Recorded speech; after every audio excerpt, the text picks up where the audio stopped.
All right, we'd like to call this meeting to order. If everyone could please rise.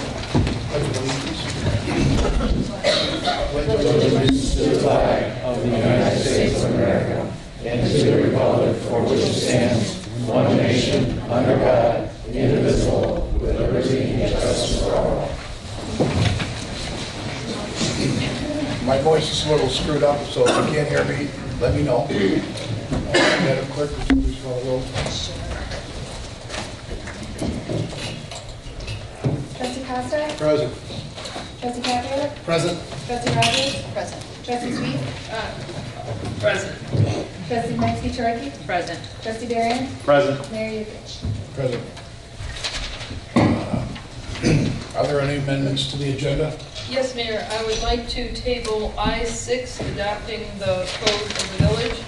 The board needs more time to actually see the code book before we can approve those.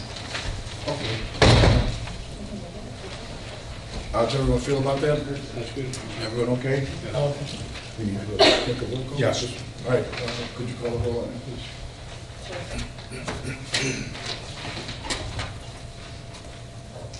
Trustee Sweet? Aye. Trustee Rogers? Aye. Trustee Caprio? Aye. Trustee Costa? Aye. Trustee Darian? Aye. Trustee Metzger-Cherokee? Aye. Okay, motion carries.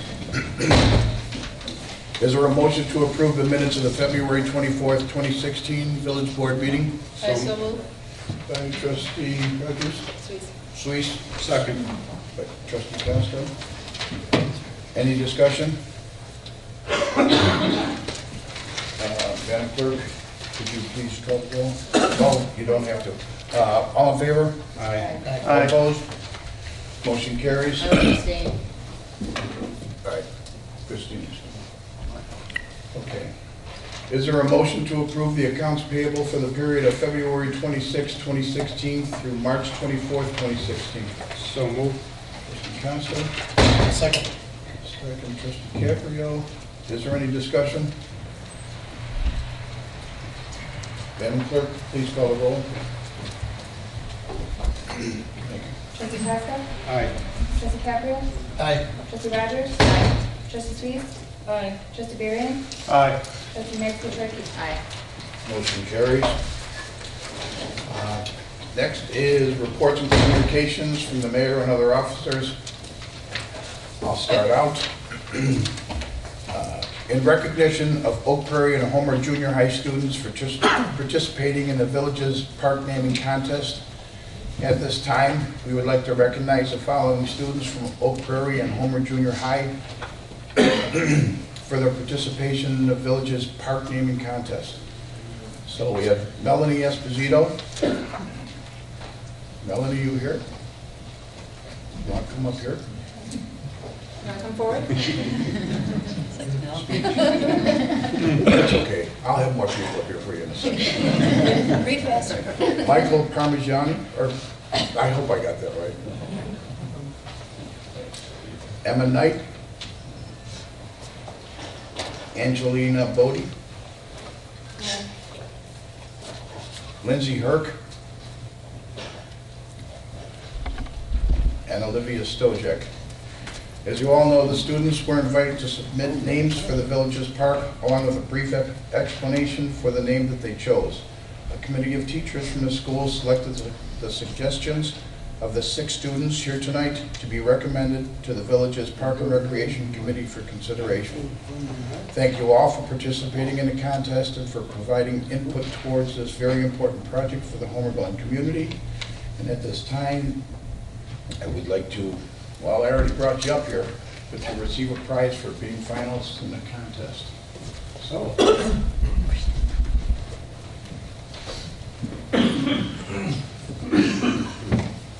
Okay. Why only 3 more?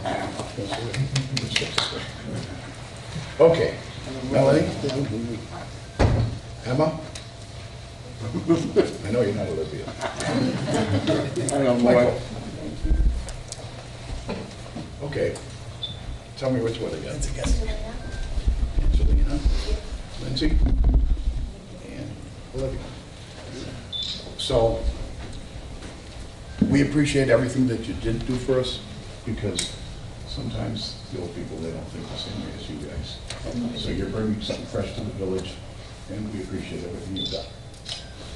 So.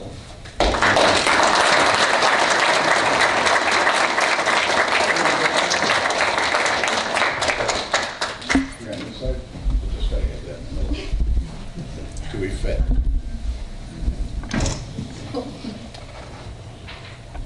Yeah. Thanks, Bob.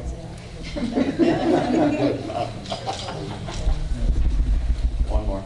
Okay. Thank you, ladies and gentlemen. George, can I ask a question? Would you guys mind just letting everyone know what name you chose? You don't have to tell why, just state the name that you picked. Harmony Park. Oliver. Speak up. Harmony Park. Harmony Park. Oliveri Freedom Park. Veterans Park. Granger Park. Songbird Park. Amity Park. Thank you guys.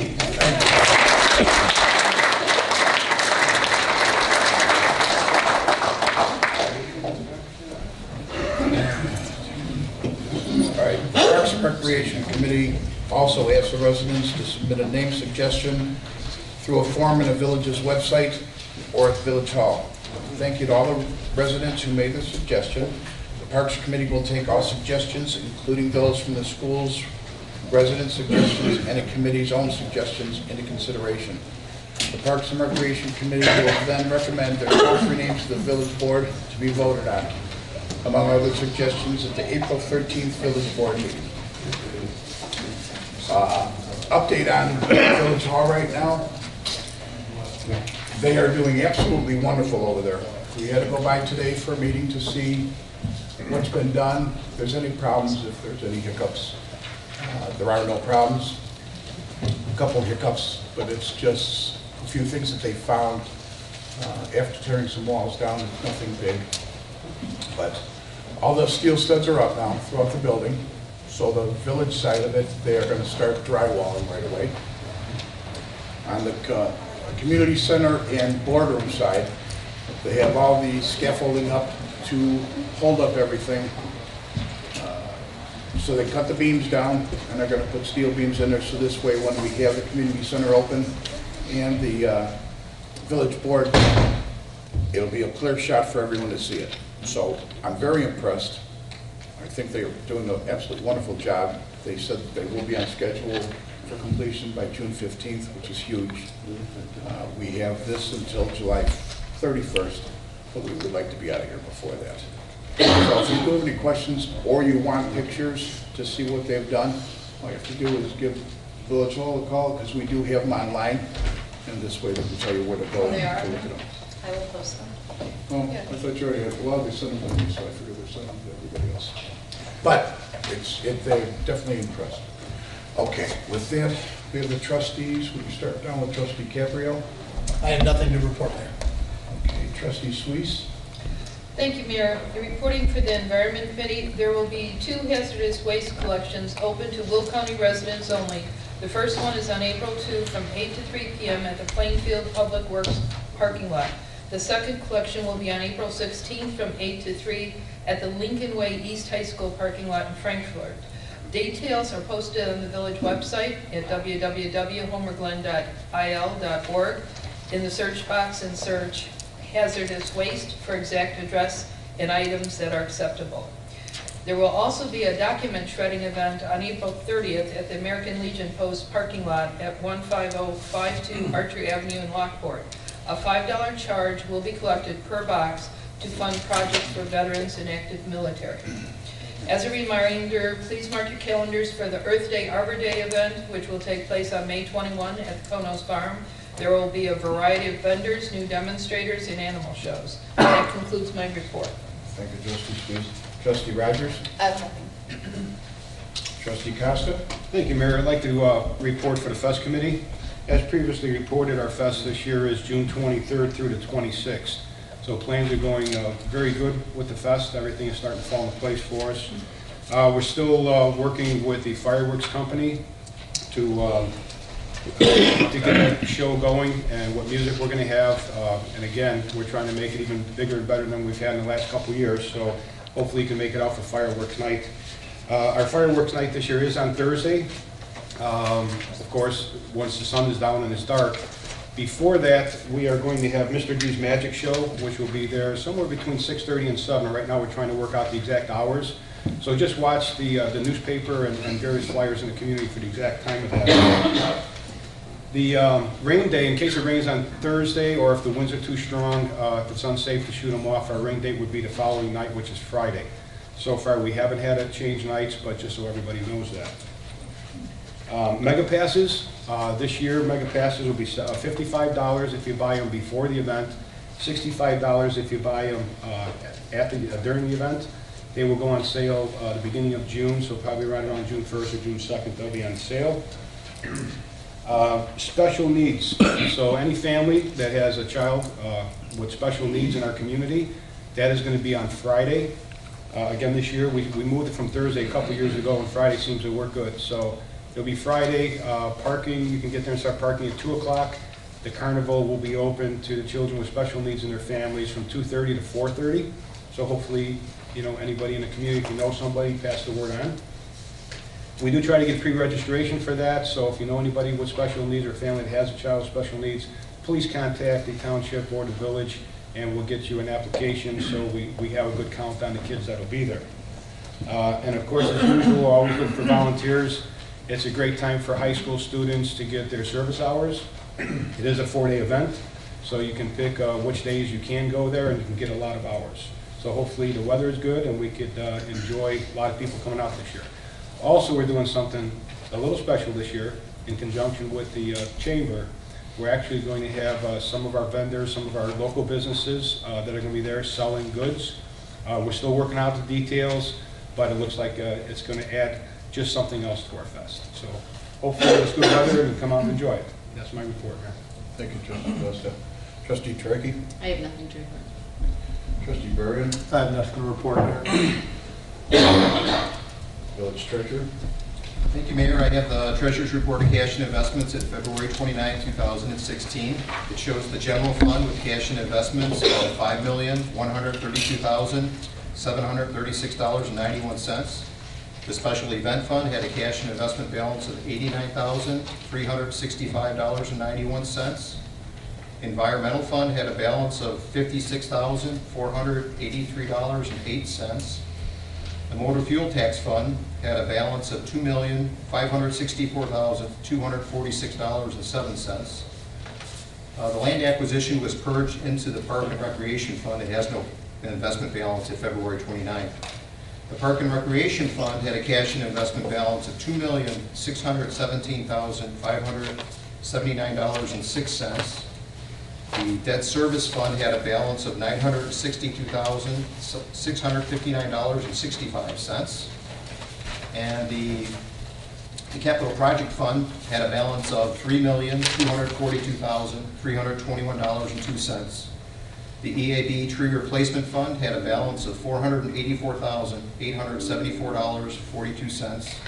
And the last fund is the capital project bond fund, and it had a balance of $15,149,569.28 for a grand total cash and investments at February 29, $30,299,835.40. It's the 10th month of fiscal 16, and the general fund is tracking to generate a sizable surplus this year. So, fiscal year so far, as we come close to wrap up. And that concludes my report. Thank you, John. Village Clerk? No report. Village Attorney? Mayor, I have no report tonight. Public Safety Officials? No. Village Manager? No report.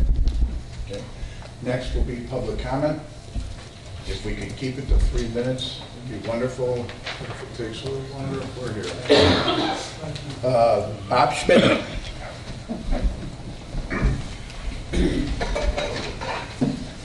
Good evening, everyone. Good evening. How are you? How are you? Thank you, Mayor. Board of Trustees. I have a couple observations and some comments, but I'll try to fit to my 3 minutes. Thank you for bringing us up to date on the village hall. I was there today, and nosing around, as I normally do, and they're coming along. And it's going to be a great place to work. A great place for us to visit. And a great place to get things done for residents in Homer Glen. Thank you for that. All right, now, in my running around to the various communities, which as you know I have a lot of time to do that, I'm wondering why Homer Glen is known for the highest price of gasoline in the area. I know many of you have said that, well, people are going to shop here. Well, I don't understand why someone would shop here and pay $2.19 when they're buy it a mile away for $1.87.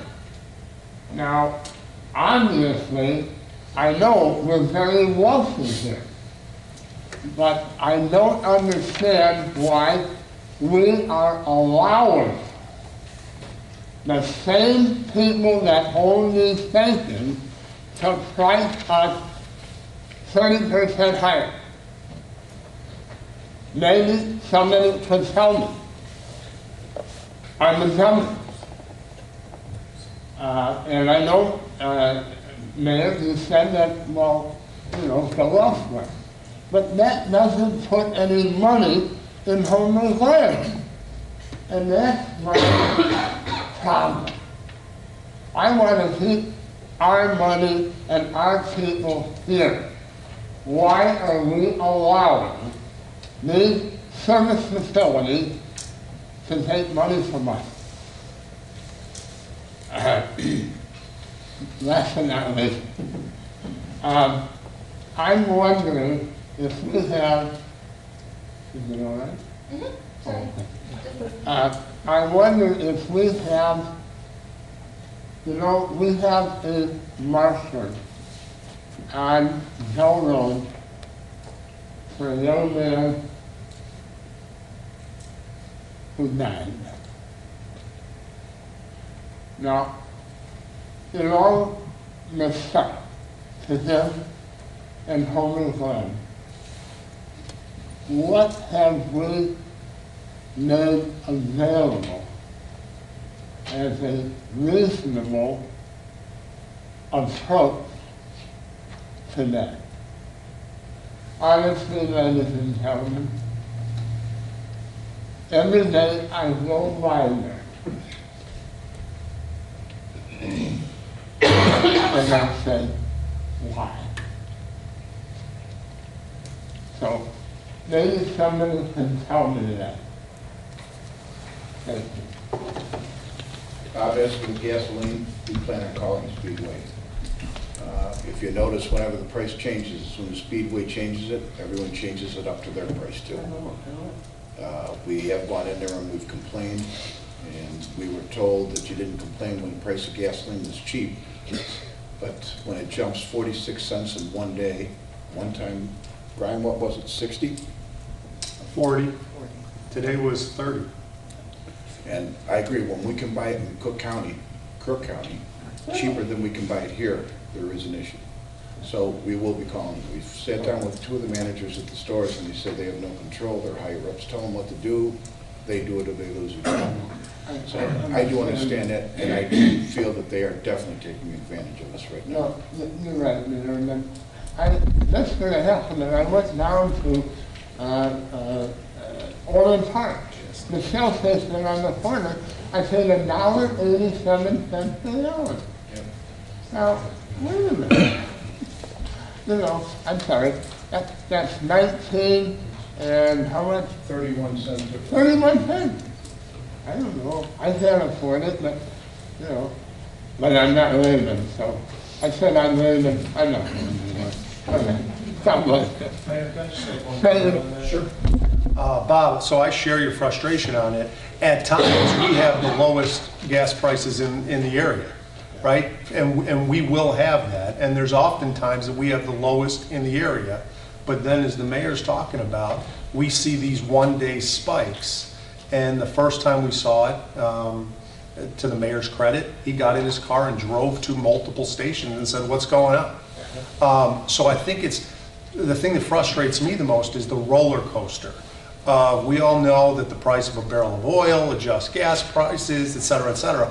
But when you wake up this morning and it was $1.88, and then as I'm driving here this evening, it's $2.19 in Homer Glen, and with apps and with Gas Buddy, I think we've all been tracking it more than we have in the past. But there are things that I think we need those answers to why these, what seem to be now more routine 30 and 40 cent spikes between morning and evening of the same day. And what will happen that I've seen is it will now continue to trickle down over the next 2 weeks, and we'll get back to $1.80 something, and it'll spike back up.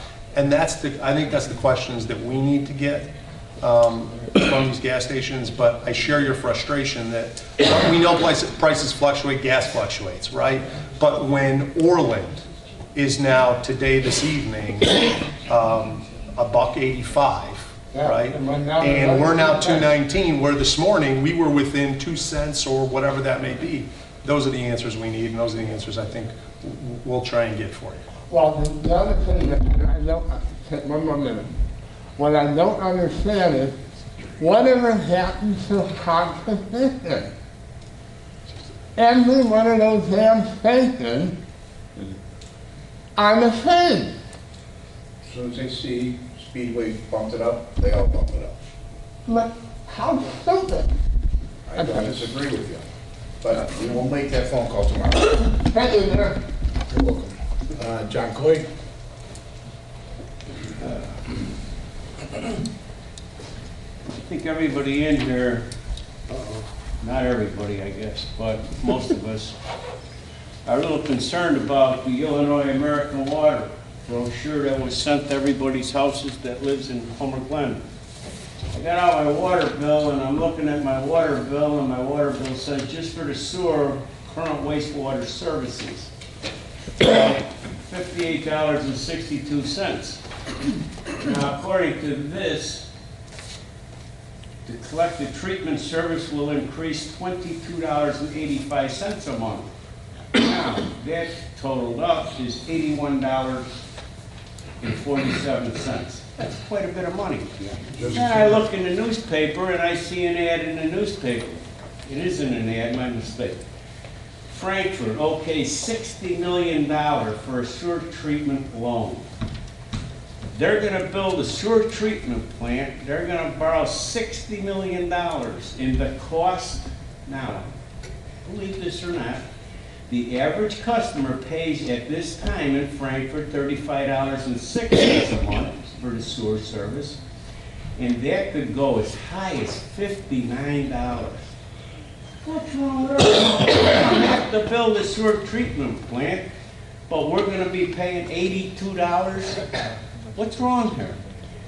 Somebody called me the other night and said to me that, am I passing around flyers in subdivisions about Illinois American Water? I wished I was, but no, I haven't. I haven't seen a flyer either, and I have been told this afternoon that whoever's passing these out said they're going to have a meeting over at the library. And I think that the village should send one of our representatives to go to this meeting. We should send out letters with who to write to and a name on it, not just mail a letter to Springfield. The average person don't know who to address this with. Every homeowner in my neighborhood that I've talked to, they say, well, I don't know where to address a letter. I said, well, you got to do something. I said, I'll get you the address. They said, but what's it going to do? It's going to go there, they're going to take it and right in the garbage. Oh, Jesus. The ICC, that's another one of them from Homer Glen. Garbage, garbage, garbage. Somebody's got to be held responsible here. I mean, this is idiotic that we're gonna spend all that money, and we're not even building a new sewer treatment plant, when Frankfurt can do it and then make the rates be less. Now, Yangus Park has a sewer treatment plant. I heard that that sewer treatment plant now is gonna be leveled, and our sewerage from Little Cook Road is gonna go all the way out to Chickasaw sewer treatment plant. What's wrong with that? Duh. You just destroy a functioning entity, and you're gonna have to either enlarge the one or build another one in Chickasaw or someplace in our village. We gotta start watching this Illinois American Water. We are being taken to the cleaners. We need a letter to go out to the public and every homeowner here with names, addresses, and phone numbers that they can stand up for what they think is right. Thank you. Good, man. John, we agree with you, and we have already gotten you with what Illinois American Water wants to do. It's not just us that they're hitting up. Everyone up in the state that uses their water or the sewer. There's a lot of cities that just use sewer. There's some that use sewer and water, and some that just use water. We've already been in contact with ICC. We have, as soon as it comes up for hearing, what we would like to do is get all the mayors from all the cities and villages to go down there, bring the papers with us to show what we are paying compared to everybody else. And the biggest thing that we don't understand is you want to take $22.85, and I'm pretty sure it's for every 3,000 or 4,000 gallons, so if you use 8,000 and you're 44 on top of what you're already paying, to rebuild their infrastructure. They're not a non-for-profit. This is a company that's for-profit. So we did sit down with the vice president of Illinois American Water about a month ago now, and the question that we threw at him was, you want us to pay for the pipe to refurbish it so we can pay you for the pipe to use it? He says, well, yeah. Well, I don't know of one business out there. I mean, I can't tell people that I want money because something in my building broke. You know, that I fixed a car and, well, now you owe me money because I need to renew everything. It doesn't work that way. So we are in the process of doing that. I talked to Margot McDermott's office this morning. She's going to write a letter for us, Lamont. She just sent one more, I think it's Mokina. I have one more question. Is there a way we or the individual can FOIA Illinois American Water that I could get a picture, better picture in my head? They can always talk about they're going to put in new pipelines, they're going to put in new infrastructure. I saw one truck in this last month, and my wife says, what do you keep looking at all these trucks for? I'm looking for Illinois American Water. I said, they keep saying they're working, they're putting in new infrastructure, they're expanding everything. I don't see them doing anything in Homer Glen. No, they don't. And once or twice a week, and then the wife looks at me like, there you go again, you're gonna take a ride for an hour or two, aren't you? Yep. But I do it while they're at work. I don't work, so I got time to go around looking, and I don't see their trucks nowhere. I saw them over here on our 51st Street for a couple months. But that's not what they're talking that they do. That's ridiculous. Well, Can we FOIA? Where is this work being done? well, the problem that you have with Northern Illinois Water, or Illinois American Water, is we're in the process of a suit with them to get to be able to buy the pipeline. But I'm still not really sure why we're doing that, because they still sell the water at the end, so they're still going to make as much. But we got into it and we can't back out. But no. Interrupt you now, Mr. President. Did everybody listen to what he said? We're in a lawsuit. We're buying the supply line. That will not change our billing. Well, it will change. We will not save 2 cents by buying that supply line. You will save money because they can charge us anything they want for the water. If the village owns it, and Bolingbrook owns it, and Woodridge, and Lamont, and Romeoville, we get the water for cheaper than what they're selling us to us for. But that's not the only problem. Then you also have the sewer system, where we can't do anything with it, and the sewer's just as bad as the water. We're in a situation that it has to be heard. It has to be heard loud. That's why we'd like to get all the politicians together from all the cities that are using them in Illinois and go before the ICC. If we have to go further than that, then we see about going further than that. But I did have one guy that made a suggestion, and it kind of made a lot of sense. If every single solitary person stopped paying for it, they'd have to listen. Because they can't shut your water off. It'd be dumb for them to do that. So, it's just something that was said. I don't know if it would be a good idea for the village to promote it, but after a while you do get tired of just letting them take advantage of you. But we are looking into it. It's not going before the ICC for some time. So as soon as we do hear anything, the other thing that we did tell them is any new pipes we put in the ground, we're not giving them to them. Because that's where everything gets screwed up. You have a builder come in and do a community, they put all the pipe in, they put all the water in, they pay all the tap-on fees, and then they give it all to Illinois American Water for them to take advantage of us. So we're putting some water lines in, we're putting some sewer lines in for the village, so this way we can promote more business on 159th Street. I've already sat down with Lockport, and they said they would be more than happy to work with us for sewage treatment and for water, which would be a lot less, but Lockport does not have Chicago water, so we got to see what we're doing. But we're trying everything we possibly can to make it better for the village and for everyone else around here, because everyone's getting taken advantage of. So with that, next would be Lynn McGarry.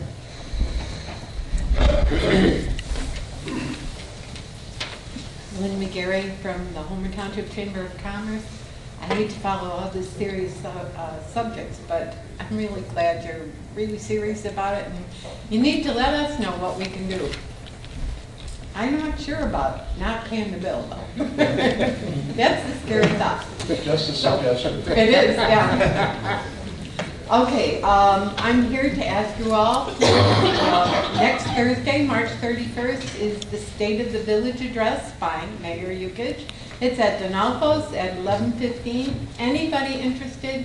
We still have a little time for you to get registered. We got 100 people coming already, so got to be ready. See me if you're interested. Thank you. Thanks, Lynn. Okay, that ends public comment. Next is legislation and action items. First on the agenda is I need a motion to grant an extension of the final development plan for Waterfall Place in Homer Glen, Illinois. It is understood that this extension is for one additional year period beginning March 26, 2016 and continuing through and including March 26, 2017. It is further understood that if approved, this will be the fourth one-year extension granted to Waterfall Place development. Need a motion. So moved. Trustee Costa, I need a second. I'll second. Is there any discussion? I just have a couple of questions. Mike was first. Oh, that's it. Then I'll go. Trustee Sweet, go ahead. No, I was just, Director Schwartz. I know there was some issues regarding landscaping and everything. Has everything been satisfied to the village's with their plan? You know, they were supposed to do a tree ordinance, a tree plan and landscaping and everything. I was just wondering, are they up to date on that? We're working with their engineer. I had a conversation this afternoon with the engineer for the developer, who is here this evening as well, to go over what's still required, still needed. Under the tree preservation ordinance of the village, we do need a plan from them showing which trees are going to be removed. Once we receive that, what we'll do is forward it to the village forester. He's the one under the ordinance charged with looking at it, reviewing it, and letting the developer know what tree replacement may or may not be required. Once that's all addressed, then we do have a number of just smaller items required from the contractor that's looking to, use the property for construction staging. Okay. And, you know, this might be several years, this might be up for renewal again for several more years. So when this does start, ordinances that are in effect at that time, even if it takes another 5 years, they have to abide by the ordinances Yeah. at that time, not going back 10 years when this originally started. Right. This would be the fourth one-year extension. It's actually the fifth overall extension because the initial request extension was for 3 years. They had 3 years essentially under the ordinance. And this will take us through March 26th of 2017. So that gives them time. Obviously, they'll have to come back. It's a more than 2-year construction project. And so we all anticipate that the developer will be back here a year from now asking for another extension to meet the ordinance obligation. Okay. Thank you. Mike, go ahead. Yeah, just my question is, I believe a few months back, IDOT is storing some equipment they're using that staging area for the expansion. The contractor for IDOT, John Law. Contractor. Yes. So is it safe to say then that for this next year, there will be nothing done on that property again? Are there any site improvements planned for that? Not related to the Waterfall Place project. We're just waiting on some checklist items that the Judd Lau, the contractor, is waiting to give us, like, for example, the stormwater protection, pollution protection prevention plan, SWIP as it's called. That and some other items are required. Once I have that, I can issue, you've already authorized me to give a temporary, 6-month temporary use permit. So obviously the date may change from, it was back in October, I believe, that the board authorized me to give that, issue that temporary use permit. But it never has yet been issued because we're waiting on some of those items. So the date will move forward. And then they're required every 6 months to come back to you. We have Boris in the audience. And Boris, could you do me a favor, just step up here? Speaker. And then we can kind of fill you in on it. I've had the pleasure of working with Boris for 7 years now, same as Trustee Constant. The reason that it was put on hold in the first place is, if everyone remembers, we were hit with a nasty recession. And I'll be honest with you, if I was him, I would have done the exact same thing. I'm not going to spend millions of dollars when no money's coming in. So he's been putting it off because of the recession. And now with 159th Street being widened, again, you're going to spend $17, $20 million and then not be able to get into his parking lot. So I would do the exact same thing as you're doing. As for the trees, it has been discussed. He's going to get a form over to Mike Schwartz, so this way they know exactly what he is doing with the trees. And as it stands right now, and correct me if I'm wrong, he's going to have a tree study done to see what trees are good, because there's just the garbage trees. But he's going to have a tree guy go out there and take a look at them. He's going to decide what's good and what's bad, what can be cut down, and what, if he did cut down, would have to be replaced. So whatever is cut down that does have to be replaced, so either replace it with the trees or money in lieu of. As for his landscaping, the building right now is not really, the plans aren't in yet because he's not finished with everything. He's got a few questions that are unanswered to him and he's waiting for it. One of it is with the state of Illinois for cut-in for him to do the property. We think we got that worked out today. We went down to IDOT and sat down with them. And Mike gave us feel for the village for how this will work perfectly for us. So with that, you know, the questions that they asked, I'd like you to answer them so this way they know. Thank you, Mayor. I want to thank everyone for the opportunity to be here again. I've had the privilege with my investors by my side to own this property for 10 years. There's a reason why we're here. We think we can highly impact the family environment in this community. We're trying to create jobs and help the tax burden on the residents of this community. It's a complicated project for a variety of reasons. I think IDOT is doing a great job of trying to build a great road. If we don't have access to get people in and out, 550 parking spots, potentially 1,800 people in the building on a busy day, that's large. It is to me. I'm a small businessman. So we have to be very cautious that we don't promise things to all of you. We are committed to building task work groups with young children, mothers and fathers that care about families. So we want to build what's going to make a difference. Building buildings is easy. Making them meaningful is the difficult part. I want to thank the leadership today, Mike, the mayor, you guys were by our side with IDOT, and it's kind of a little complicated. So you could almost say, well, guys, why don't you get the drawings, right? The drawings, if we don't have the retainage, and if you move parking, and you resize everything, everything changes. As Mike can speak to that much more eloquently than I could. So we are very committed. 10 years of paying payments on this land, I think, is a demonstrated commitment. We've always been here to answer the questions, and we would just want the community to want this project. If this is not a good project, we would respect that. But we want to make a difference, and it can only happen with your help and with the residents of Homer Glen. That's all we can do. So this is not big money, this is small business trying to make a good thing for all of us. So that's what I'm lead. We're going to take the lead of Mike and the mayor. I think the decisions today were very important. We're talking about a three-way access point. I talk about safety a lot because if we say it's for the children, very likely there will be many of them. So if a mother is pulling in and she potentially gets in an accident, we don't do the proper due diligence up front, I'm very concerned about that. Because it doesn't matter about $15 million, $20 million building, it means that we didn't do the work up front. So with the mayor and the team, I want to work by your side. I want to work with Mike Schwartz and our team to make sure we do all the things on paper that are correct. So if you can continue to guide us, we also ask you to understand it's a lot of money, it's a lot of risk, and it has to be done with the support of the Homer Glen, IDOT, and our development and our funding. I thank you for your consideration. Questions? Just a quick question. I've seen renderings, very well spoken. Would this be an east-west entrance to the building, or would it be a south-facing entrance to the building, ultimately, how you envision it? Yes. So the way we see it today, we see it that our entry would be on the far east. Okay. Far east. Yeah. And for, just as a reminder, I've been here, like you said, 6, 7 years, and I appreciate that, and I hope I can be here for many years.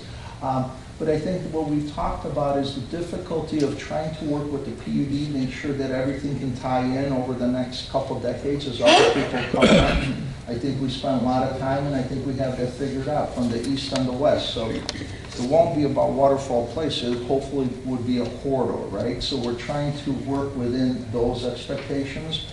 I just want to let you know we did speak with our neighbors today, and we had good discussions again to give them up to speed. And we hope to continue to work that one day that this could be potential center of town or something that we would all be proud of. Not so much our investors, but really the children and the families that would enjoy coming there for many years and creating the jobs and managing some of the tax responsibilities and some of the things I've heard talked about, the cost of water and many other things. Well, I live near there, and I look forward to this being a completed project at some point in the future, because I've heard about it for many years. So I wish you well, and hopefully we can get that underway. Thank you for the kind comments, and thank you for your patience. And I think I want to just make one quick comment, if I may. I think it's very important that we work with Judge Law and try to support that. I think Mike Schwartz, you have done a great job. You have guided us, and I appreciate that very much. And I think the reason I say that is if we can help them build a road and make it efficient so there's less trucks going many directions and on a Friday afternoon or a Friday morning, I think those are all things that we've talked about. And maybe behind the scenes it doesn't seem like it matters, but I tend to think it does matter. So I think we're being somewhat cautious, and it's taken longer, and I don't see the building being built. You're right, we probably will have to come back a couple more times, because when you think of that scale, when you think of an unfinished road, I see a disaster. So until the road gets done, I hope you guys can stay by our side to understand that without a road, that building will not be successful. Yeah. Thank you for your consideration from board. I got these for you too. So the way it is with the IDOT today, that's for jobs. When we went to IDOT today, what we wanted was strictly right in and right out, because a quarter mile to the east would be a full access. The problem with that is if you have full access only at one point, you've got to drive back 3 blocks. You're either doing a U-turn or you're going into the next property using cross-access. What Boris was trying to get, and it makes perfect sense, is a 3/4. You can make a left-hand turn in going east. You can make a right-hand in going west, but it's only a right out. So, which would work, because down the line, when the property to the east gets developed, then you have full access. Everything is going to be cross-access inside the parking lots. So now they can go to a light if they want to go to a light, or they can go turn out right if they want to. So it's just trying to get everything dialed in, because the state's ready to start doing the streets. And once they start, they're not going to change anything that they have on it. But they seemed, at least as far as I'm concerned, they seemed like they're going to work with everybody. So, and as soon as they get started and we know an end date, he wants this built. I hear from him at least once a week, so I know he wants this built. So, but any other questions for Boris? I would just offer a thank you for sticking with this project and the commitment that you have to Homer Glen and this project in general. I echo Trustee Caprio, and I think this will be a fantastic project for this town. Thank you. I think we need to cross the hurdle that we took on today. I think the 3-way access to us is essential. I just couldn't see myself moving forward, and I'll speak for all our investors. We could not see comfort with that, because I don't think it'll be successful. So it's just something that I appreciate you staying by our side, because it's good for the people. Let's just forget the money for a little bit. How do you get 200-300 cars doing U-turns at 8 o'clock Saturday night? I apologize, I don't see it. I don't see it. And I hope we can articulate that, and we look for that continued support. I thought it was a great meeting today, and I thank you for that. Thank you. Okay, with that being said, could you please take roll? Trustee Costa? Aye. Trustee Caprio? Aye. Trustee Rogers? Trustee Sweet? Aye. Trustee Varian? Aye. Trustee Knight-Petrarch? Aye. Motion carries.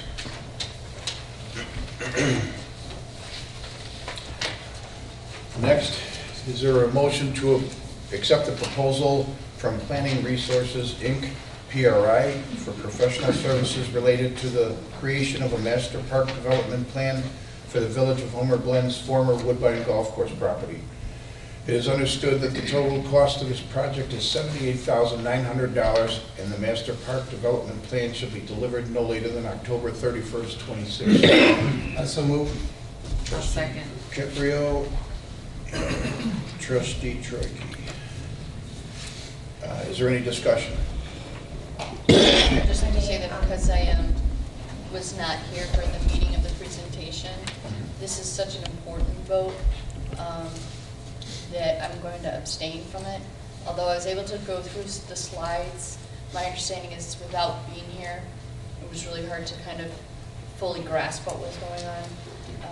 But I trust both Christina and Sharon that they've done a lot of due diligence with these plans and look to their advice.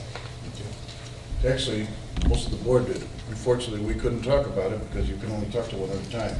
But with that being said, I was just going to say, we have Mr. Hellberg here and Mr. Garrison from PRI. If there's any questions that you want to ask at this time. I would just like to raise a point that I thought you did a fantastic presentation. I thought the RFP selection committee did a great job of getting the finalists in. I was very thoroughly impressed by the operational mindset of Stephen. Daryl, thank you for answering the questions that I had, and you answered them eloquently via email a few days ago. So I appreciate your efforts. We look forward to working with you, and we hope we'll have a successful park plan by October and start to implement some of those things as we move into the Village Hall and start to plan our future. Is the board working with you as well? Thank you. any other comments or questions? Madam Clerk, please call the roll. Trustee Knight-Petrarch? Aye. Trustee Varian? Aye. Trustee Sweet? Aye. Trustee Caprio? Aye. Trustee Costa? Aye. Trustee Rogers abstains. Motion carries. Welcome aboard, and we're looking forward to start fixing it just so you guys put it out. Next is zoning map. Is there a motion to approve ordinance number 16-007, an ordinance approving and adopting the official 2016 zoning map of the Village of Homer Glen?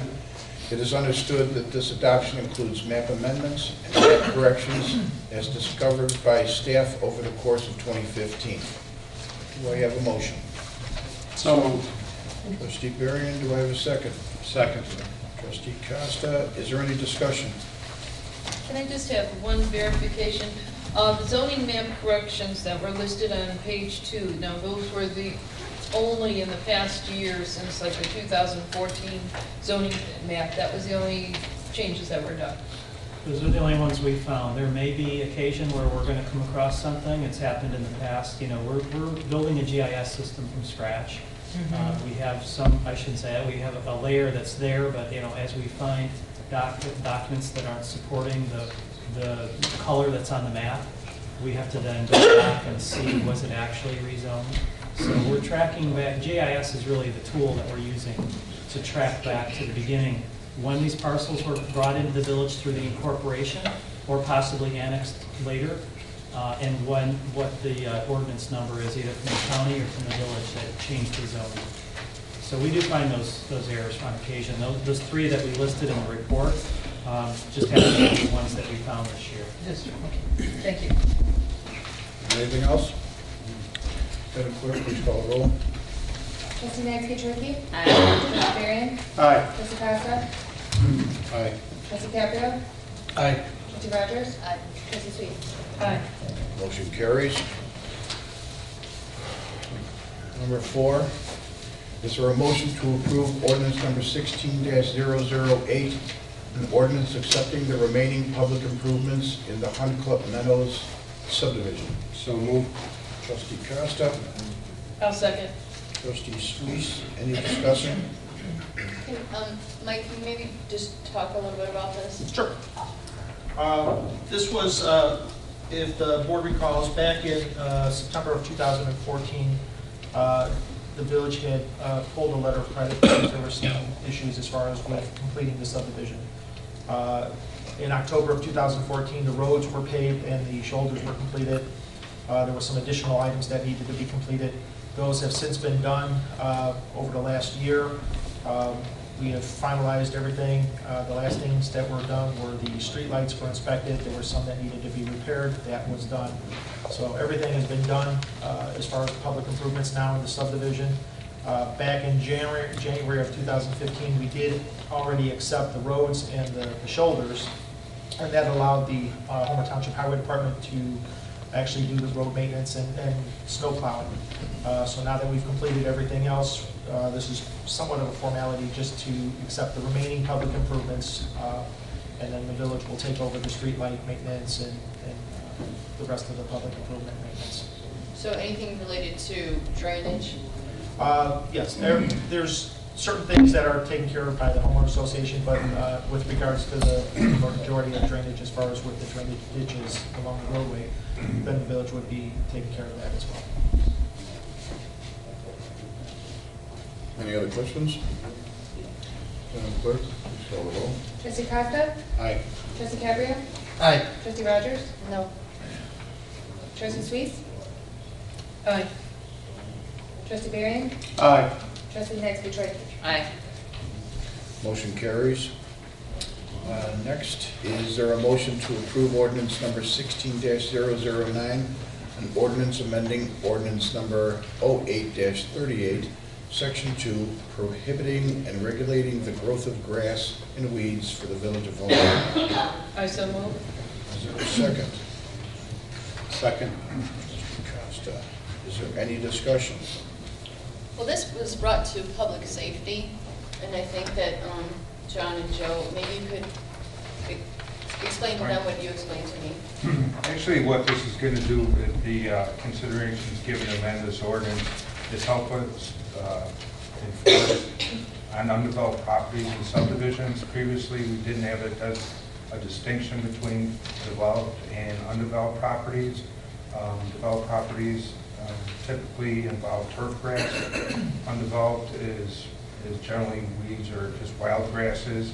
We found that in order to maintain that height, 8-inch height on these undeveloped properties, it's quite difficult given the speed at which things grow. Weeds can grow literally overnight, 4 or 5 inches at a time. So we had some difficulty in enforcing that.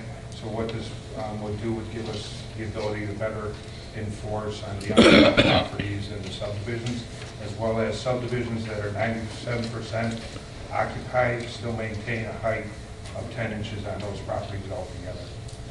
I think some of the things we also talked about was the fact that, you know, we're going out there, we're finding the owners, which really means nothing, because if the owners could develop the property, that means they would have money to maintain it. So if I'm speaking out of turn, so we are going out there, we're cutting it when it gets high, you're finding them, but just not, we're not collecting on those fines.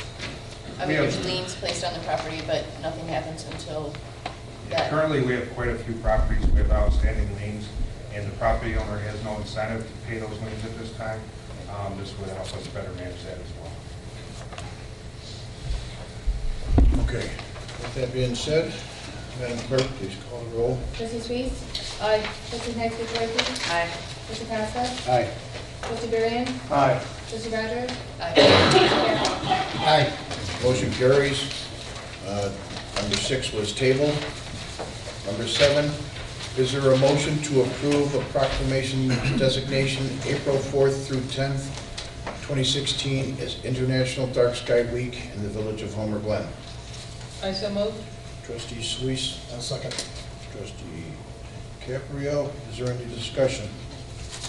Was this, last year, was it the same days last year? No, I don't think we had an International Dark Sky Week last year. Like, This is is just a day? This is a week. Okay. Any other discussion? Madam Clerk, please call the roll. Trustee Caprio? Aye. Trustee Rogers? Aye. Trustee Sweets? Aye. Trustee Costa? Aye. Trustee Varian? Aye. Trustee Hetzke? Aye. Motion carries. Next, is there a motion to accept and receive the Will County Sheriff's Office Homer Glen Policy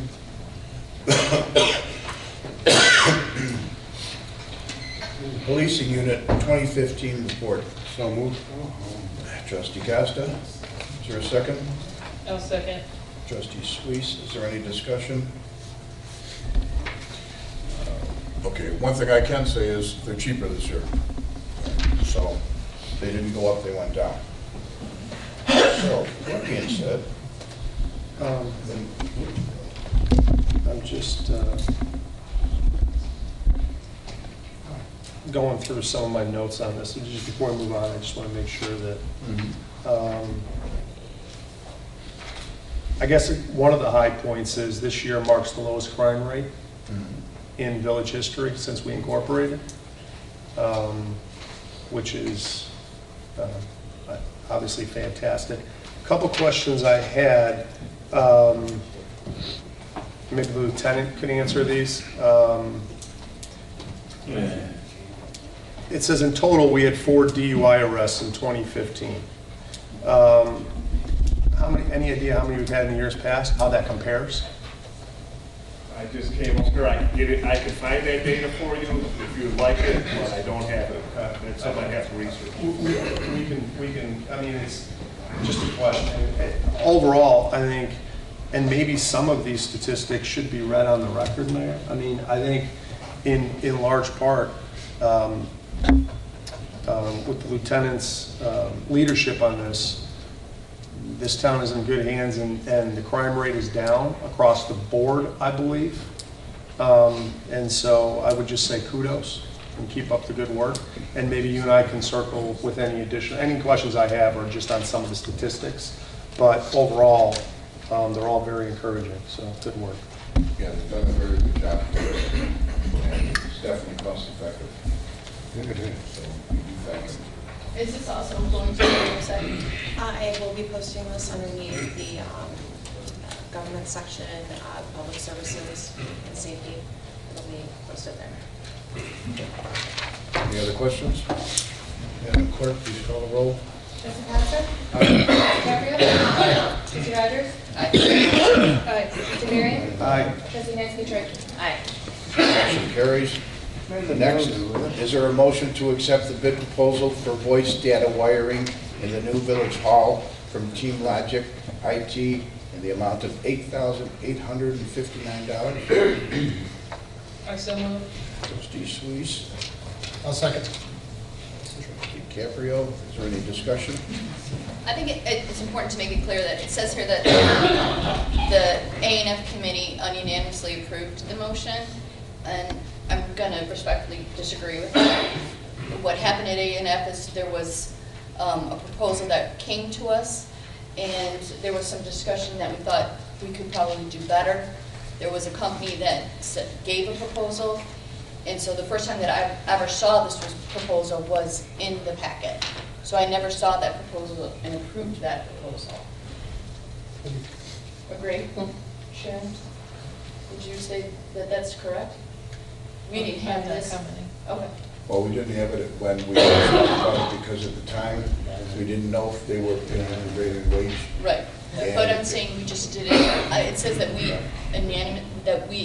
accepted this proposal, we never saw this proposal.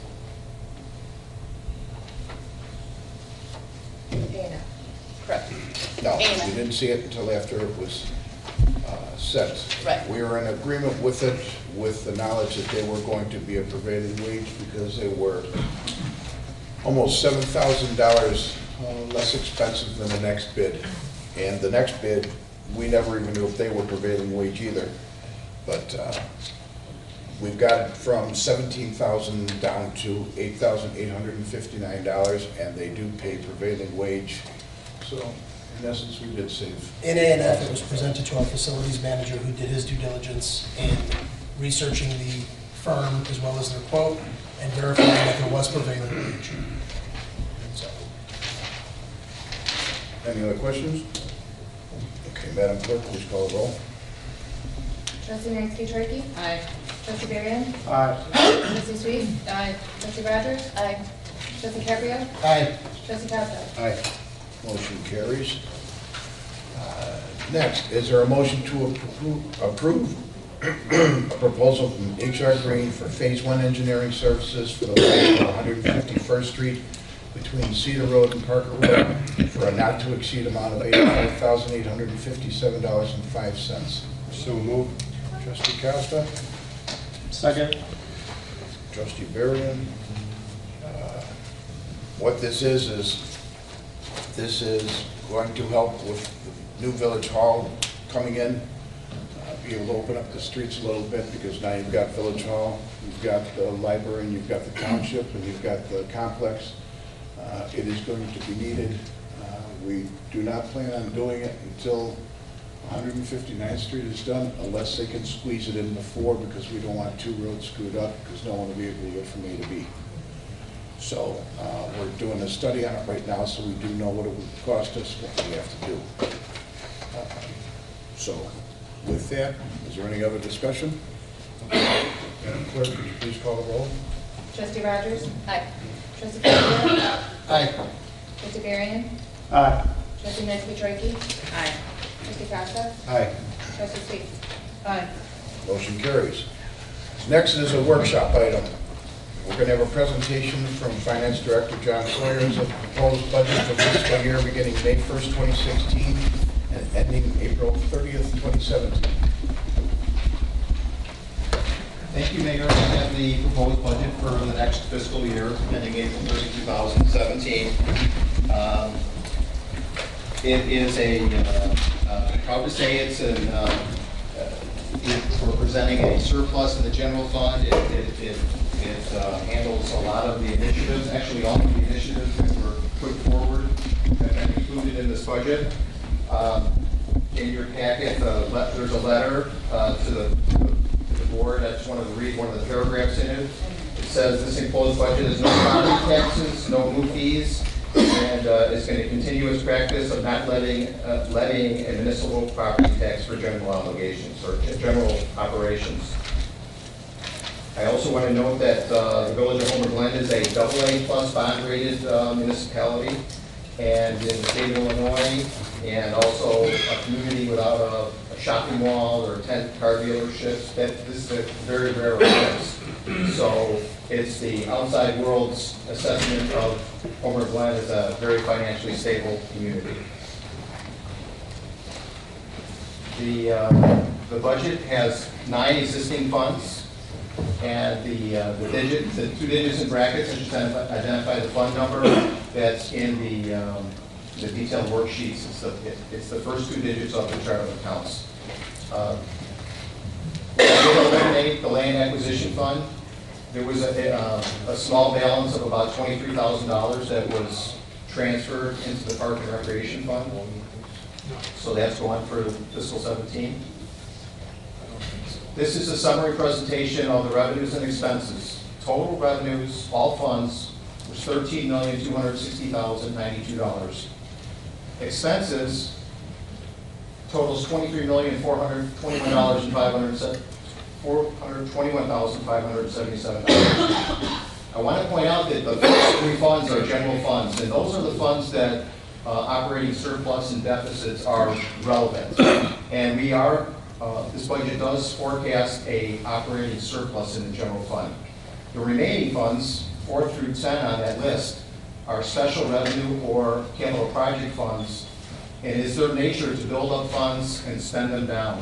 It's a normal cycle, and although, when you look at that, we're $10 million over revenues, those funds were built up over years, and we're just going to commit them towards projects in fiscal 17.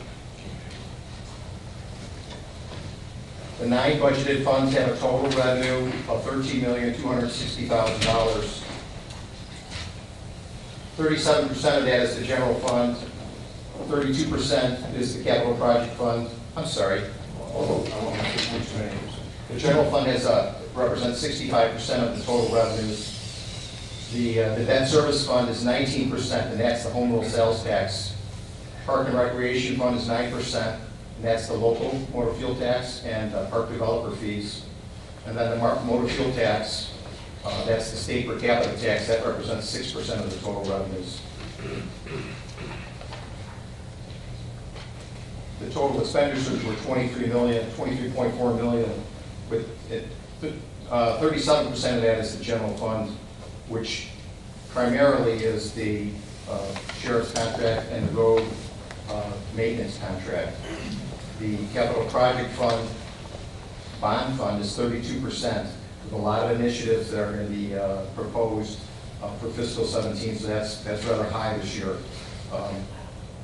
The debt service fund represents 9% of the total. That's a $2 million bond and interest outlay annually for the 2012 general obligation debt. So moving forward, we'll go to the general fund. We expect to start the year on May 1st with a balance of $4.9 million. If you add the budgeted revenues of about $8.7 million, subtracting the budgeted expenses of $8.6, we should finish the year with about close to $5 million. That is a $52,826 projected surplus in the general fund. We need that to continue on with our fund accounting policy. As our expenses grow, our requirements to grow our fund balance also need to be met. So in years past, we used to present balanced budgets, but I think going forward, we should have a little bit of surplus just to keep in line with our fund accounting policy. These are the top, well, this is a grouping of sales of revenues. The first 3 items on there, that is just the sales, 1% sales tax. It does not include the home rule sales tax. The second item is the per capita income tax, which is $107 per resident, and that comes from the Illinois Municipal League forecast. And then the third item on there is the 50% of the road and bridge levy that the Homer Highway Department levies. And that is by law in the state of Illinois, 50% of road and bridge levies come back to the local municipalities. Those 3 items represent 80% of the general fund revenues. The remaining revenues are very consistent with the past. Gaming tax picked up a little bit of revenues from last year. I think it moved from 10 to 7. But overall, very comparative to last year. As I had mentioned earlier, 80% of the top 3 items, or the top 3 items represent 80%. So if we were to include home rule sales tax, which is obligated to debt service, that would represent, sales tax and home rule sales tax represent 43% of all of the revenues in the Village of Homer Glen. So we're very reliant on sales tax in this community. And of course, we don't impose a local property tax, so kudos to the village. It's terrific.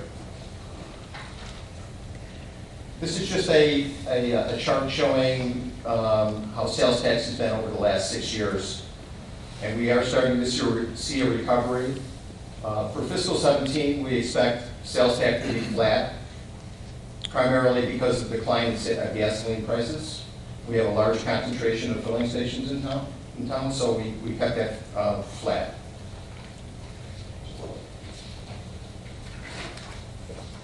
This next chart is income tax, which is the per capita revenues. Actually, it's done very well.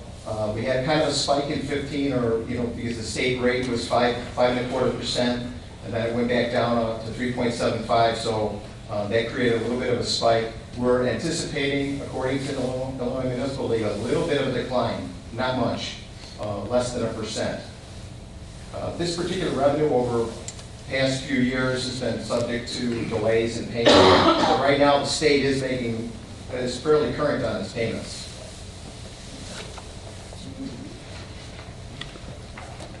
And then this is a grouping of the top 9, in the general fund expenditure categories. So the first item up is the public safety contract. And as the mayor said, there's no increase forecasted there. Actually, the first item and the public works, the third item, which is also a contracted service. We're really fortunate as a village to have fixed costs for these types of endeavors, because those are the ones that spike. There's so many different variables that could create large increases within the year. So fortunately, that's not the case here. So public safety is the contracted amount. We have personnel and benefits at 1.7 million, public works at 1.2. Sales tax incentive agreements, I believe we have 4 of them. And as that number grows, that's really good for the village. That means the revenues from those retailers are also growing. So that's a good number. And the rest are fairly compatible with the prior year, except that we did raise contingency from 120,000 to 200. And I just wanted to know that I mentioned it to the A&M committee. Contingency for me is a reserve against revenues. So it also is a place where you can charge for emergency purchasing. But I'd like to, as long as there's no emergency purchasing, I would wait until the 4th quarter to see how the revenues come in before you start to charge against that particular line item. John, I do have a quick question for you. Yes. Back on slide number 9, you show as a revenue of $1,318,005 on the R&B levy. Yes. As a revenue, but we're only showing 1.21 as an expenditure. Why 100? There's a $200 swing. We picked it up on the motor fuel tax fund because we've incurred some general funds for underground locating and things like that we couldn't charge MFT. So I was going to mention that the reimbursements and the motor fuel tax sharing that goes to the township, those figures represent the maintenance agreement with the highway department. So it is a net. It still is a net zero. On the expense slide, can you maybe give us more detail on number 4?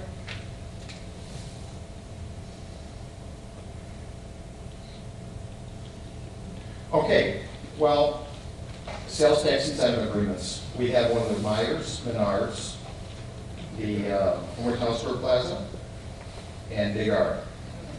And they're different. They're all different. Some are occupancy driven, some are performance driven, and they're all different. and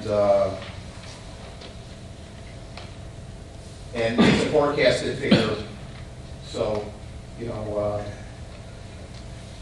I was more just looking for the who was in there, so you answered my question. Thank you. and some, you know, they have, I think all of them have a defined term. So they'll have an aggregate limit and a term. So if they haven't been paid out the aggregate, it still expires. We're coming close to a wrap on Homer Town Square, maybe 2 or 3 years. Menards has been in play for a while, and the home improvement sector's improved a lot, so they're gaining, and I think that was a 15-year agreement, and we're 8, 9 years into it probably, maybe more. Myers is brand new. And of course, Big R is brand new, and Big R will be getting the first payment April 1st. So, as I mentioned, this is a number that I hope we owe more, because that means we get more. So, the general fund initiatives. We're going to continue with the sheriff's contract. As I mentioned, it's a fixed cost program. It is a cost reimbursement program that's kind of a year in arrears. But to have a fixed cost for a service that substantial is really good. We're going to save $178,000 in rent savings when we move out by July 31st. As I had mentioned, we are going to be picking up the underground utility location service, which is $95,000. It's part of the street light maintenance program that you'll see in the MFT fund. We budgeted $50,000 to continue the mosquito abatement program, 4 applications, same as last year. We have budgeted for a new vehicle and a used vehicle, and I believe we're going to probably reposition the units that are being replaced and maybe take out of service the older ones. We still have some really old Crown Vics, so I think we'll save in the long run. We're looking to update the subdivision ordinance, which is super old, $25,000 expected cost, probably come in much less than that. And then the IEPA has a MS4 program for stormwater compliance that we need to get with, we need to do. We've been lucky to get by so far, so we're looking to do that next year. We budgeted $15,000 for the OptiCom maintenance. That's the mechanism that controls traffic signals for emergency vehicles. We have about $8,500 for a large format plotter scanner, long overdue. We budgeted to continue the economic development promotional efforts, and also to explore some vacant positions that we currently have, one being the assistant village manager and the other a part-time development services sector. We budgeted to continue staff professional development, and the last initiative is we increased the contingency from $120,000 to $200,000. Special revenue, this is a restricted general fund. It is the community festival. It has an opening balance of $62,000.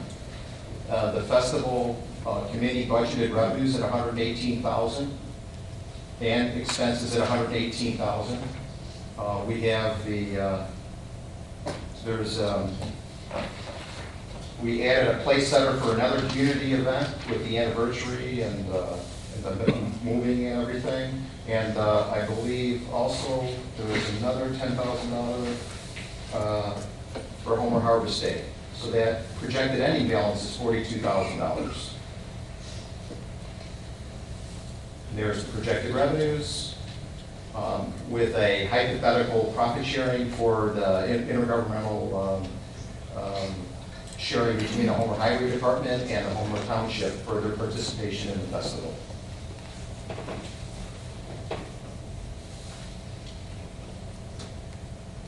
So the next fund, also a restricted general fund, is the environmental fund. Has a balance of around $50,000. Budgeted revenues of $36,800. Budgeted expense of $46,980 to come down to an ending balance of $40,165. It gets its revenues from the surcharge, which is $1 per resident per quarter charge on disposal services. The Earth Day, Arbor Day, gross revenues are projected at $5,600 for the total revenues of $36,800. And the expenditures, most of these are repeating in nature. Item 2, we've been doing every other year. It's household hazardous waste, and I think it's co-op with, this is a co-op event. We work with Will County on that. With Will County. The remaining items on there are endeavors that they've been doing all along, and we've separately disclosed them. I don't believe there's anything that's changed significantly from previous years. They've gone up a little bit, down a little bit, but in substance they're right on with the past. So the total environmental expenditures is $46,990. And we're just going to continue on with the fund as it was established, and all the other endeavors that we had disclosed on the expenditure sheet.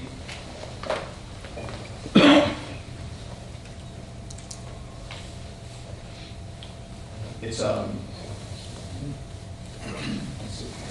and then the motor fuel tax fund. This is a special revenue fund. It's kind of like a capital project fund. It's been building funds up for a long time. It's a balance of 2.6 million, which is quite large for a motor fuel tax fund. It has revenues expected at $734,000 with budget expenses of $926,425 for an ending projected balance of almost 2.4 million. It gets its revenue from the per capita revenue, which is $107 per resident. The second item is a high growth community. IDOT identifies communities that have high growth based on the last census. It's a $26,855 revenue that is projected to go through 2017. Item 3 is the 80% engineering reimbursement on the 143rd Lamont Road project. We pay the gross engineering, and then we get reimbursed for 80%. The last revenue item is $4,000 for interest income for a total expected revenue of $734,559. Expenditures in the MFT fund are wrapping up the 143rd Lamont Road Improvement Project, $325,000.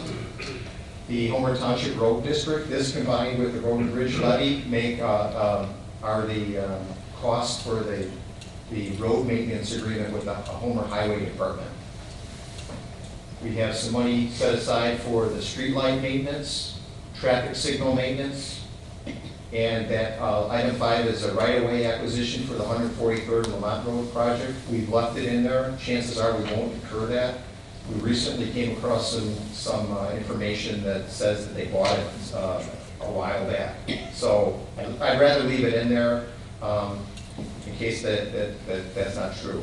And then we have a small amount for street signage. Grand total in the MFT fund is $926,425.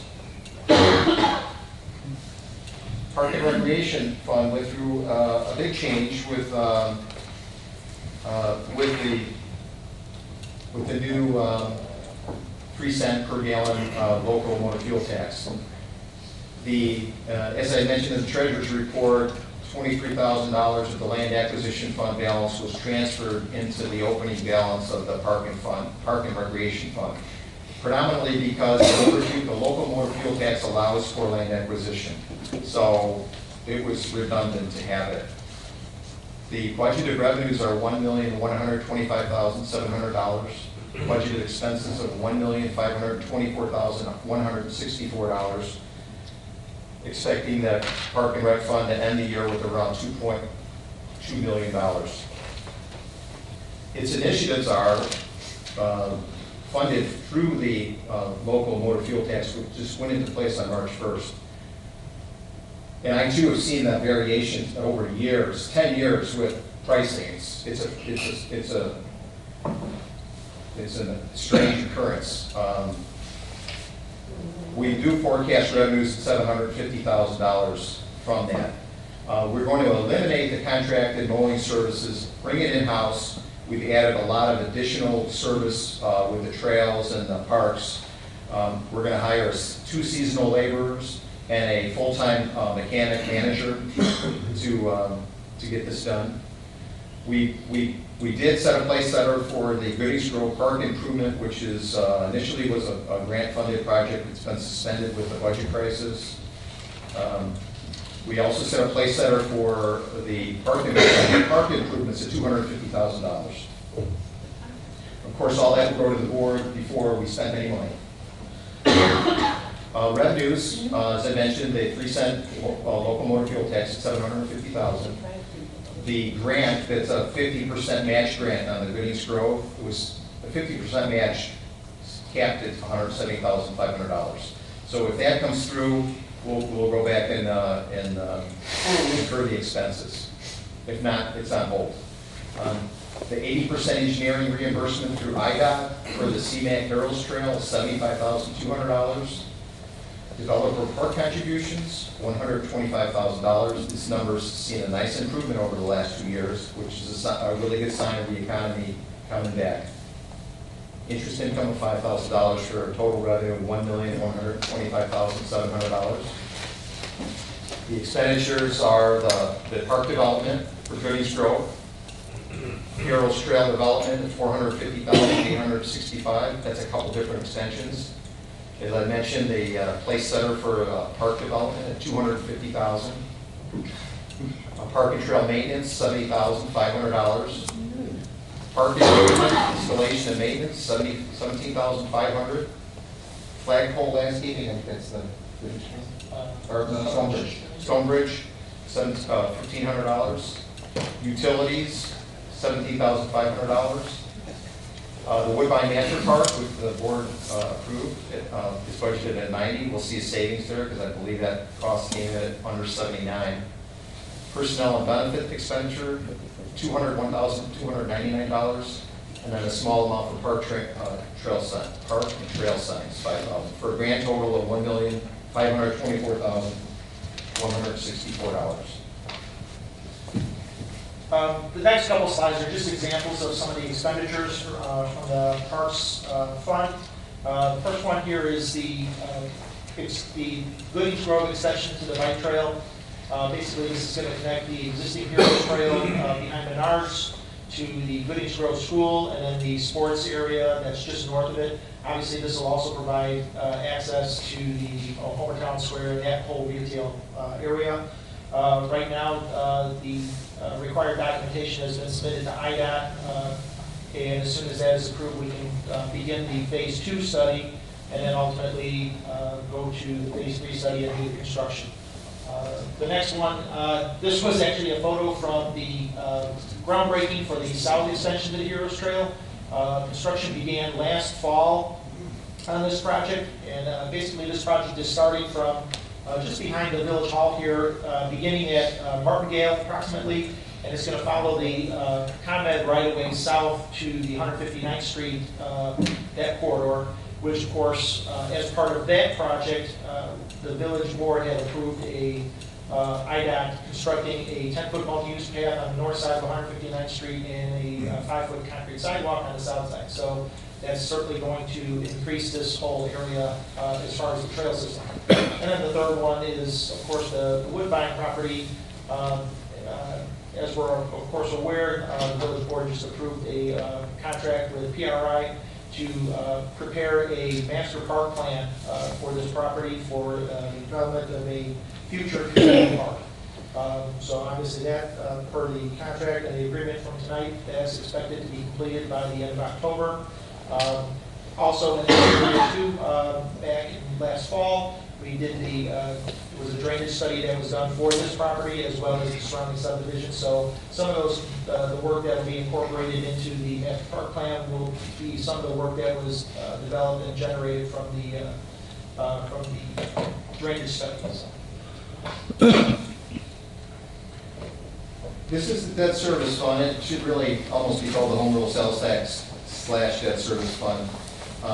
It has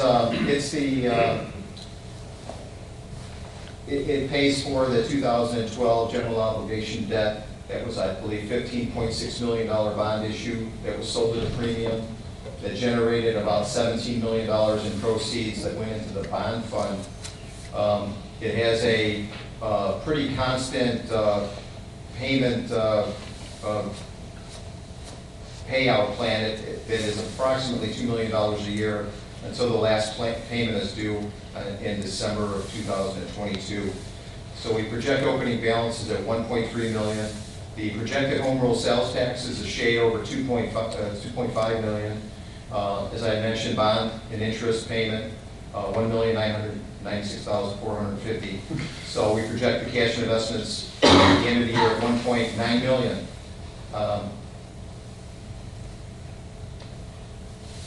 The capital project fund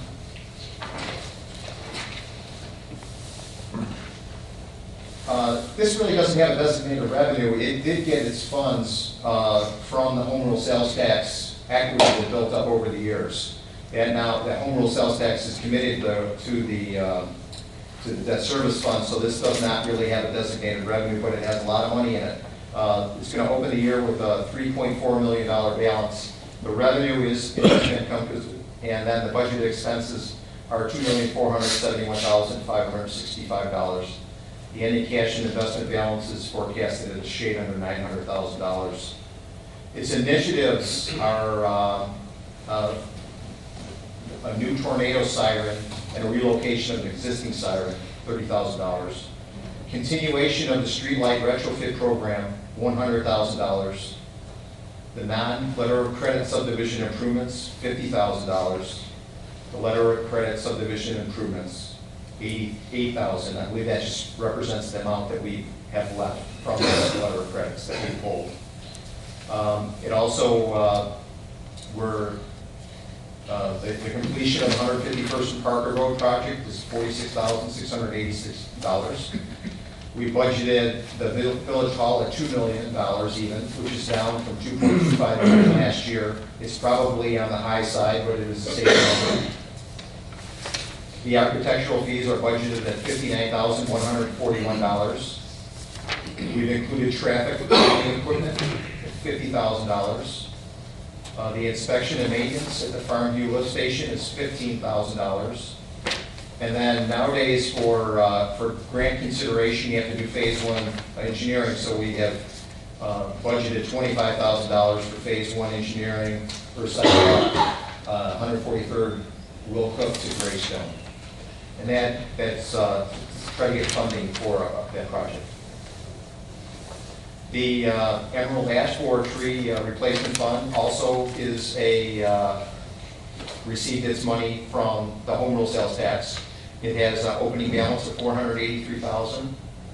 It has budgeted revenue, which is interest, of $750, and budgeted expenses of $140,000 for ending balance projection of $343,857. So it has interest, and then the 140 is, I believe we're doubling the amount of trees that we're looking to replace from the prior year, and then $8,000 for the arborist. And then the bond fund, as I mentioned, this was funded with the 2012 bond sale of $17 million. It has an opening balance of $15.1 million. Revenues, which is investment income, of $25,000. The budgeted expenses, which are restricted per the bond ordinance, are for stormwater improvements, $1.1 million. The joint water agency water transmission line acquisition, ongoing case, $111,660. 159th Street improvements, which also include a water and sewer line, is $6.3 million. And then the professional fees are for review of the water line ongoing procedures. So the ending cash balance in the bond fund is $7,576,876. As I mentioned, I touched on these. These are the initiatives that are spelled out in the bond ordinance, the 159th Street stormwater improvement and the water line acquisition. It doesn't include the purchase of the water transmission line. In summary, the general fund, which is the one that underwriters, it's our scorecard, it does forecast a surplus, $52,826. overall revenues of $13,260,092, with expenses that are up this year because of the buildup of funds and the initiatives for capital projects, forecasted at $23,421,577, for a very good ending cash and investment balance of $20,351. I'm sorry, $351,999. We're well positioned to keep moving forward with more initiatives. And before I forget, I wanted to thank all of the village staff. This is very much a collaboration with everybody this year, more so than in years past. Really appreciate their help with this. And if you have any questions, be happy to answer them, or if you come up with some later, I would be happy to answer them or get you more detail on it. It's in accounting lingo, it's really good. This is a terrific compilation of where the village is and where they're going. So proud of it. I just wanted to make note that this presentation will be posted on the village's website tomorrow. So anybody interested in taking a closer look at what was just presented, you'll be able to do that. I'll have a link on the homepage for you to take a look at it. Next board meeting, which is April 13th, I believe, we have published a notification in the Homer Horizon stating that we will be having a public hearing on the budget. At that time, the public is welcome to comment on the budget, and that way the Board of Trustees are able to hear your comments, concerns, and we anticipate incorporating any of those comments and concerns and having a final budget prepared for the board to vote on at the last meeting in April. Okay.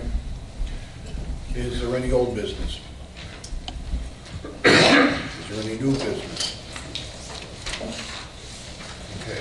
The next item is executive session. Is there a motion to go into executive session for purposes of discussing personnel and executive session minutes? So moved. Trustee Costa. A second. Trustee Caprio. Any discussion? Yeah, we'll have a 5-minute recess. Okay. Then, of course, please call the roll. Trustee Costa? Aye. Trustee Caprio? Aye. Trustee Rogers? Aye. Trustee Sweet? Aye. Trustee Varian? Aye. Trustee Nancy All right, we're looking at 5 minutes and